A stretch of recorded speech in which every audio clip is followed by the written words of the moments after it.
What do you think is the most important thing that most people are overlooking when it comes to building a relationship? You want to ask me that? Yeah. God. Why you feel that way?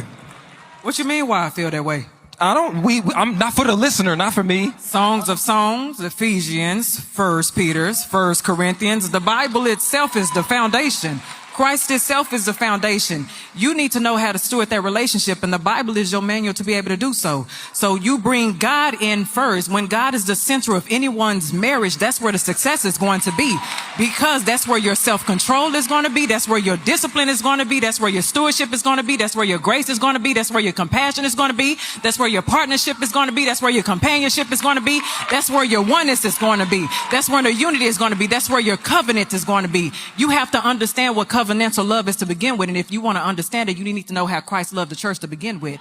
That's the foundation. So if you want to talk about how we're going to build a home, Jehovah Jireh, Jehovah Rapha, Jehovah Nisi, Jehovah Jabor, El Shaddai.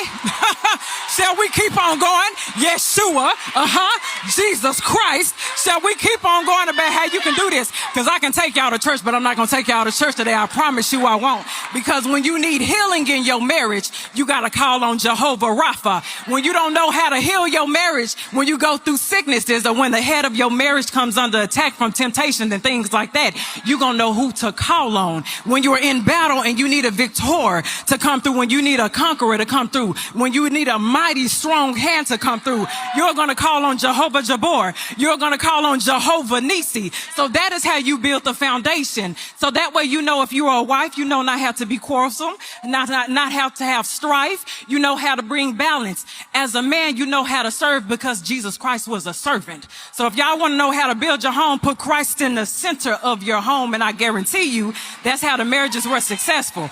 Now, judging by the way you looking at me, I don't know if you're a believer, but even if you're not a believer, I'll take you to church if I want to. Because even if you're not a believer, guess what? For the people who not my believer, you wouldn't be here had it not have been for Christ. Had it not have been for the blood that was shed on Calvary for your salvation to begin with. It was the blood on Calvary that was your salvation to begin with. You wouldn't be here if it wasn't for him. So therefore, you won't have a relationship if it ain't for him. So therefore, you won't have a relationship if it wasn't for him. So therefore, you won't have a relationship.